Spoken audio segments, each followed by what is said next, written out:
Hey, Grandma. Want to play Scrabble? I couldn't hide my surprise at the unexpected invitation. It had been years since I played Scrabble. I only played a few times when my granddaughter Emma was still young.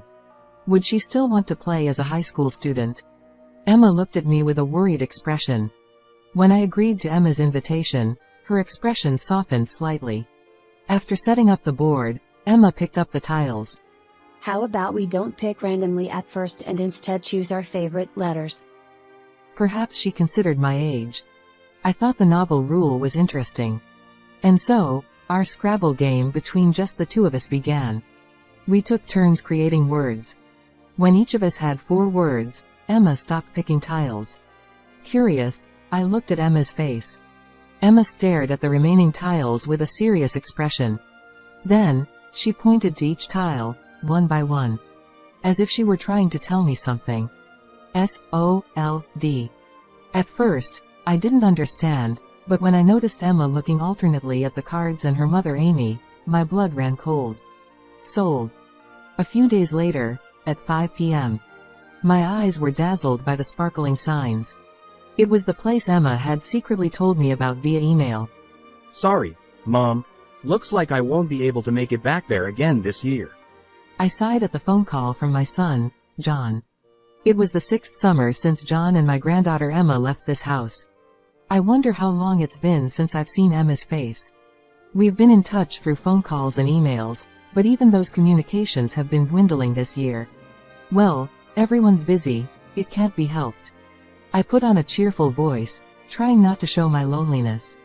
John kept apologizing until the end, then hung up, seeming apologetic. Looking around, the house felt strangely spacious, even though it was the same as always. I felt like my emotions were about to overwhelm me. Before that happened, I stood up and started preparing to go shopping. I'm Nancy, 65 years old. I lost my husband early on, and my only son John lived far away with his family. We used to live together with my son's family. It was John, his wife Sarah, and our granddaughter Emma living together as a family of 4. I must say, our relationship as mother-in-law and daughter-in-law was smooth. Sarah was always cheerful and bright, the kind of person who could make anyone smile. When we went shopping together, we were often mistaken for real mother and daughter because we got along so well. If it weren't for that unfortunate accident, we would still be happily living together as a family of 4. To leave this world so easily, leaving behind little Emma at just 3 years old. What a cruel. Our home lost its light after losing Sarah, becoming quiet. But, we couldn't let Emma feel lonely. John and I decided to push our loneliness aside and make sure Emma was happy. A few years later, John suddenly announced that he was getting remarried. He said he was dating someone he met through work, with marriage in mind. Apparently, the woman knew about Emma, but I wondered how Emma felt about it. At the time, Emma was 10 years old. She was old enough to understand that her father was remarrying and that the new woman wouldn't be related to her by blood. Because I prioritized Emma's feelings, I had intended to ask John to give up remarriage if Emma objected. After conveying my feelings clearly, John brought his fiancée, Amy, home. Like Sarah, she was also a cheerful person.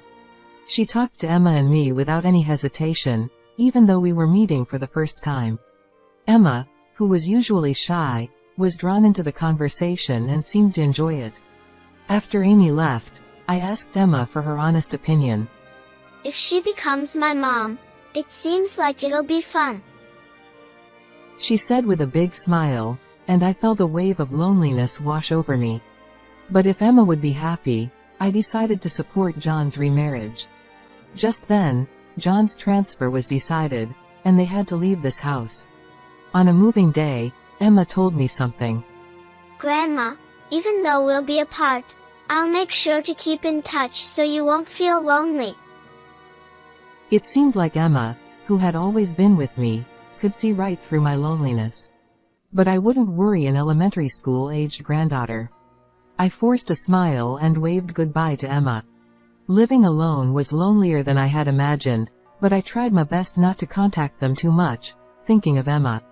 When I realized I couldn't see Emma or John, memories flooded back one after another. Being immersed in memories only made the loneliness worse. I had to keep the overflowing loneliness in check, so I finished my shopping. On my way back, I locked eyes with a kitten. Perhaps it was a stray cat. Thinking that its mother must be nearby anyway, I continued walking without paying much attention, but the kitten followed me while meowing. "You should go home soon too. Your mother is waiting for you." I glanced back and spoke as I kept walking, but the kitten ended up following me to my house. In the sweltering heat, the kitten looked up at me with watery eyes. I couldn't escape that gaze. The days I spent alone suddenly changed thanks to the arrival of the kitten. Strangely, the cat didn't run away and seemed to relax as if it had been living with me for a long time. As summer came to an end and the sound of insects filled the air, I found myself unable to part from the kitten. Watching its adorable figure, I couldn't help but think of Emma when she was still small. And then, I started to worry when I didn't receive a reply to the email I sent to Emma the other day. Until she entered high school, Emma and I used to exchange personal emails and phone calls, but recently, the lack of response has been increasing. I thought maybe entering high school had changed her routine, but somehow, I had a feeling of unease. I tried calling her directly, but the ringing tone echoed emptily. I considered contacting John. But then I remembered he mentioned he was going on a business trip overseas in our last phone call. I couldn't unnecessarily worry him, and I didn't want to inconvenience Amy by calling their home. What should I do? I muttered softly to myself, and the kitten reacted. The cat, which had been lying on a cushion by the window, suddenly came up to me and looked up at me. With the same watery eyes as the day it followed me home, it seemed to be pleading with me. As I gazed into those eyes, as if they were trying to tell me something, it struck me. I would quietly go check on Emma's situation. Sensing my idea, the cat curled up on the cushion again. The city where Emma and her family lived was about a 2-hour train ride from where I was. I predicted the time Emma would come home from school and get on the train. My heart was pounding for some reason. What excuse would I make if I got caught? Should I just go and meet her normally? While pondering these thoughts, I gazed out the window at the scenery passing by. I arrived at the nearest station and checked the map. I've known where Emma's family has lived, but I've never actually been there. Feeling somewhat like a detective, I walked around while glancing around. The unfamiliar streets and the different actions from my usual routine. Before I knew it, I realized I was actually enjoying myself. I was supposed to have come to check on Emma out of concern. Tightening my resolve, I eventually reached the house where Emma and her family has lived. I passed by the house once and stopped at the nearest corner. I had come here on impulse, but now I felt a sudden panic realizing there was nowhere to hide. Though there were few people around, I couldn't keep pacing back and forth in front of the house. As I looked up at the sky, a familiar voice caught my ear. I hid behind the corner of a fence and confirmed the source of the voice. It was Amy. "Hurry up, hurry." Amy seemed to be urging a girl to walk with her. The girl followed behind Amy, head down. They walked the same path I had taken. Were they heading to the station? Keeping a distance, I decided to follow them. It had been years since I last saw Emma. In my mind, Emma was still in elementary school. But I was convinced that the girl with Amy was Emma. Her posture, the way her hair felt, bits of her childhood were still visible. So, she's a high school student now. I knew it, but seeing my granddaughter grow up from a child to this, it truly hit home. And I realized just how much time had passed. Watching the two of them, it seemed like Amy was excited, while Emma appeared to be downcast. Despite it being almost 5 p.m., they seemed to be heading somewhere. Shopping. But their demeanor was too mismatched for it to make sense. Eventually, they went through the ticket gates at the station. I bought a ticket to make sure I wouldn't lose sight of them and headed to the platform. However, as I ascended the escalator, I heard the sound signaling the arrival of a train. Hastily making my way up, I arrived just as the train was departing. Looking around, I couldn't spot them anywhere. I had completely lost them. Feeling helpless, I decided to give up and head home. In the car on the way back, I tried to shake off the uneasy feeling by recalling Emma's grown-up appearance over and over again. Arriving home, exhausted from the unfamiliar experience, I fell asleep without eating. In my sleep, I had a dream. Emma seemed to be shouting something at me, but I couldn't hear her voice. I tried to respond to Emma, but my voice wouldn't come out. Despite screaming until my throat felt like it would tear, only hoarse whispers escaped, unable to reach Emma. It was agonizing. When I woke up, the cat was peering at my face with a worried expression. Had I been having a nightmare? I was drenched in sweat. Quickly changing clothes, I immediately sent an email to Emma. I'm worried that we haven't been in touch much since you started high school. If there's anything wrong, please let me know anytime. Surprisingly, Emma replied quickly. We're all doing fine. I miss you too, Grandma. But I'll do my best. If she missed me, why didn't she come to visit? Why couldn't she spare some time? Were high school students really that busy? As I pondered, I remembered Emma's lackluster face from yesterday. Emma looked downcast as she left with Amy. Unable to shake the image from my mind, I sent another email to Emma. You can come visit anytime. Or are you busy with a part-time job or club activities? I ended with a question mark to make it easier for her to reply. But I never received a response from Emma. Since then, I've found myself constantly checking my phone, hoping for a message from Emma. But it's been nothing but empty actions, as the days passed without any change. I've tried to visit a few times to see her directly, but either the timing was off or I couldn't catch sight of Emma. My chest feels like it's being crushed with anxiety and worry. Then, John called me after a long time. Mom, how are you doing? I've finally finished up with work and returned from overseas. Forgetting to congratulate John, I desperately pleaded. More importantly, please make sure to come home this year. My urgency seems to surprise John. What's wrong? Did something happen? If I were to ask John about Emma's well-being now, I knew he'd reassured me that everything was fine. Maybe my unease about Emma's condition was just a misunderstanding on my part. But if I can't talk to Emma directly, this lingering uneasiness in my chest wouldn't go away. I haven't seen everyone's faces for so many years. I'm feeling lonely. I've always kept my loneliness buried deep inside, never showing it to anyone. Lately, having the cat around has helped distract me from that loneliness, but I try to change my tone of voice a bit, making it sound a bit more staged. John has always been straightforward. Perhaps feeling guilty for leaving his aging mother alone, he promised that everyone would come home for Christmas. After hanging up the phone, the cat came over and rubbed against my legs. With a slight pang of guilt in my chest, I gently stroked the cat's head. And then Christmas arrived. I waited anxiously for John and his family to come home. The food and drinks were all prepared. And in the evening, John, Emma, and Amy arrived at our house. Nancy, I'm sorry we haven't visited for so long. Amy handed me a box of Christmas sweets. I'm the one who should apologize for being so selfish. We never had any bad blood between us. Whenever we met, our conversations flowed naturally. When I saw Emma's face as she entered next, tears threatened to spill from my eyes.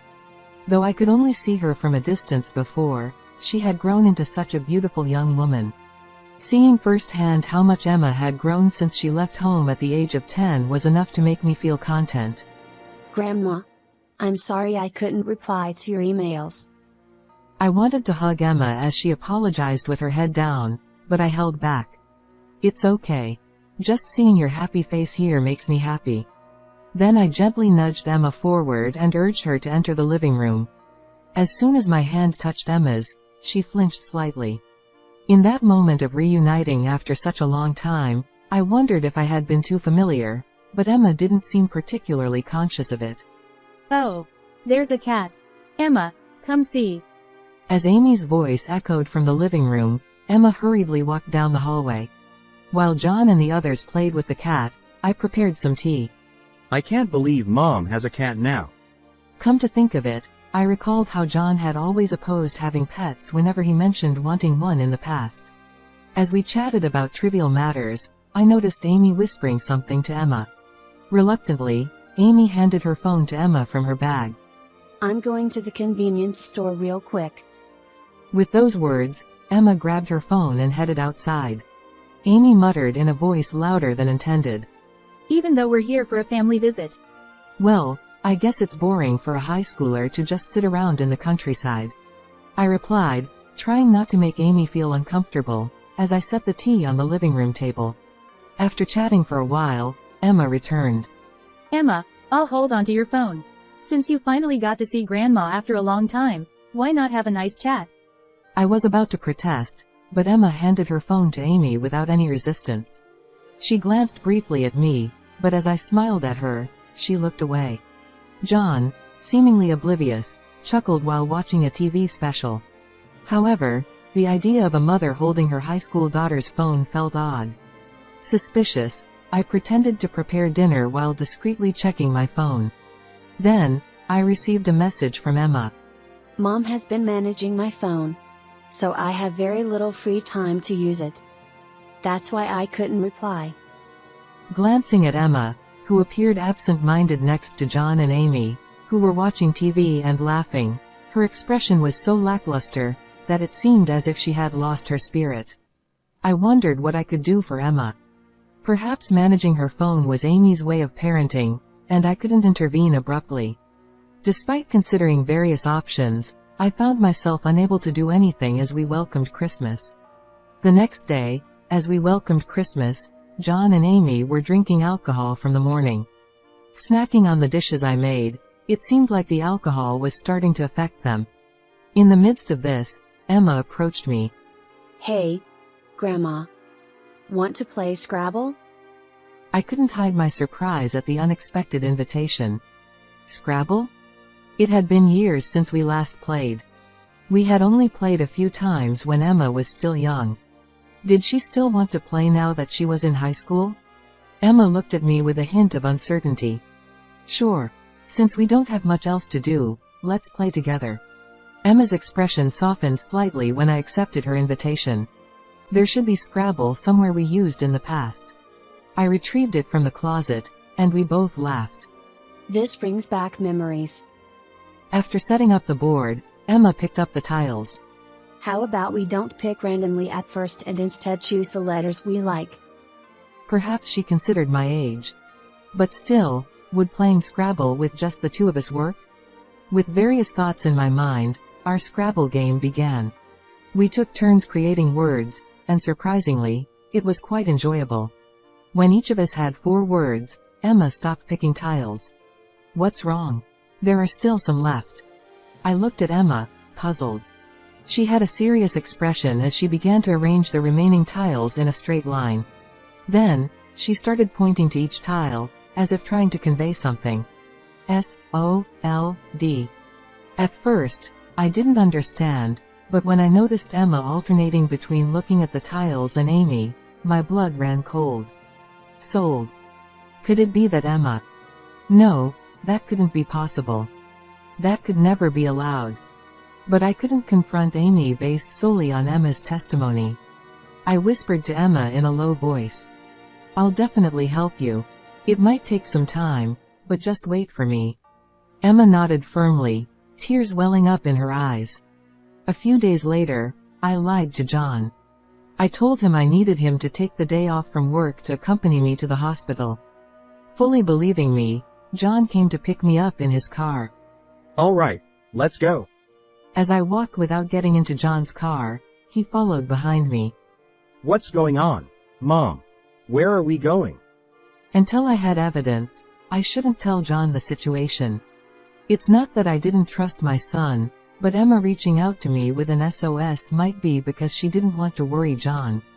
If today's surveillance goes well, it'll be quicker to explain the situation to John later. However, the shock he'll receive would be immeasurable. But, as her biological father, I wanted him to face reality. Besides, I couldn't handle anything that might happen alone. No matter what, I'll definitely help Emma. With that determination driving me, John eventually followed me without saying anything, sensing the seriousness of my demeanor. We transferred trains and arrived at the nearest station to Emma's and their town. Changing trains, John and I got off a few stations ahead. It was 5 in the evening. Dazzled by the sparkling signs, we found ourselves in the place Emma had secretly informed us about via email. What business could we have in such a bustling district? John seemed perplexed. However, I discreetly hid behind the building where the ticket gate was visible, and John obediently followed suit. Soon, 2 familiar figures emerged from the gate. Huh? Amy and Emma. John gazed at Emma, with slightly heavier makeup, and Amy, whom she was leading, with suspicion. I signaled to John, and we trailed behind them. They entered one of the mixed-use buildings, and we followed suit. The elevator stopped at the 4th floor. Checking the sign, the store name was written in Japanese. Why would she bring Emma to a bar like this? It seemed doubt towards Amy had begun to sprout in John's mind. I'm going in, John, I said as we stepped into the elevator and pressed the button for the 4th floor.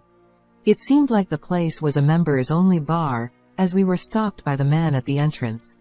Oh, sorry about that. I feigned confusion and pushed my way into the establishment. Excuse us. Didn't hear that my dad went in here. We'll get him out right away. John, bowing apologetically, followed me, causing the man to fluster at dealing with the doddering act. Good thing he wasn't a tough one.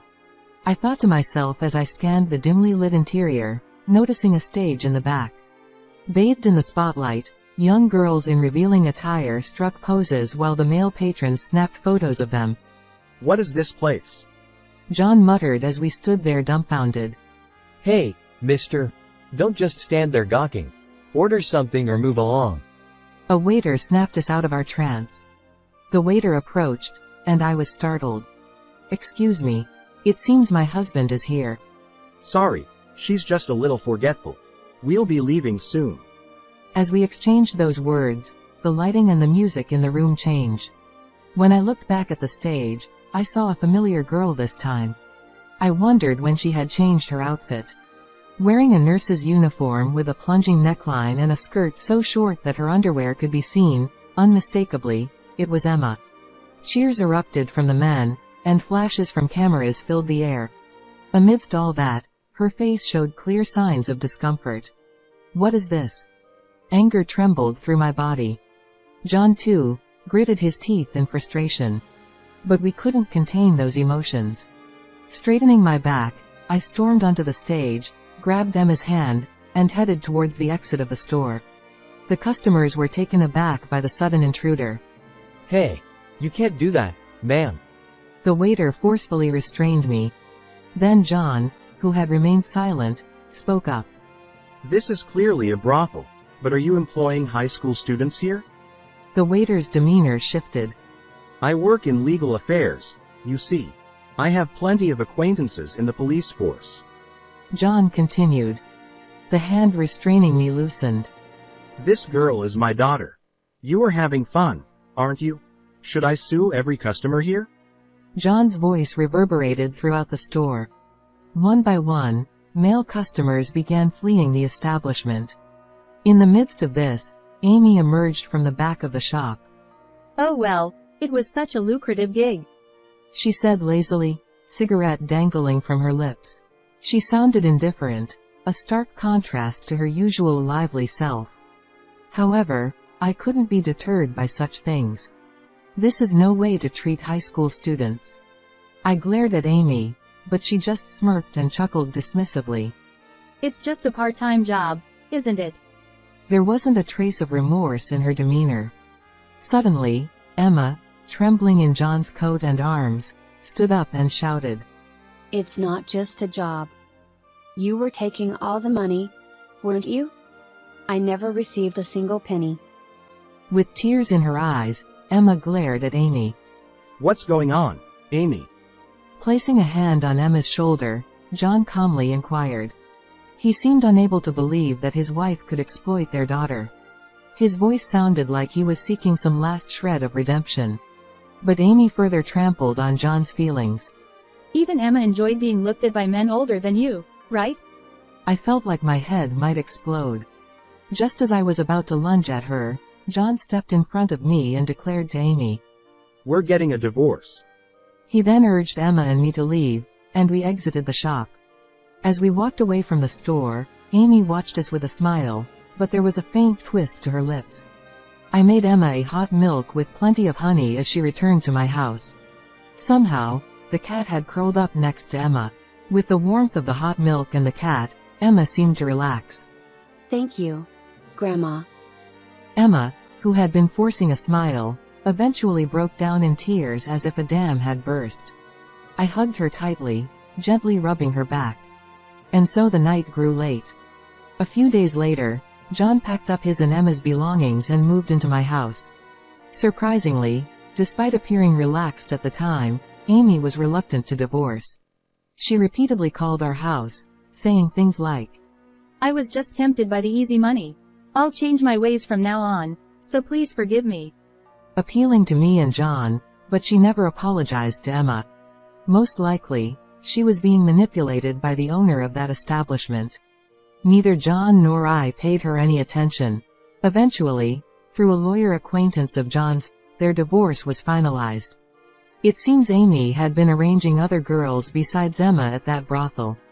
She's facing charges not just from us but also from other girls and their parents for coercion into unsuitable work for high school girls. All of this is what we heard from the lawyer. More than anything else, I'm concerned about Emma's emotional wounds. Though her expressions had become more varied over time, I wondered if she was truly okay. One evening, as usual, Emma came home from school and brought out Scrabble. Just like before, she wanted to play Scrabble together.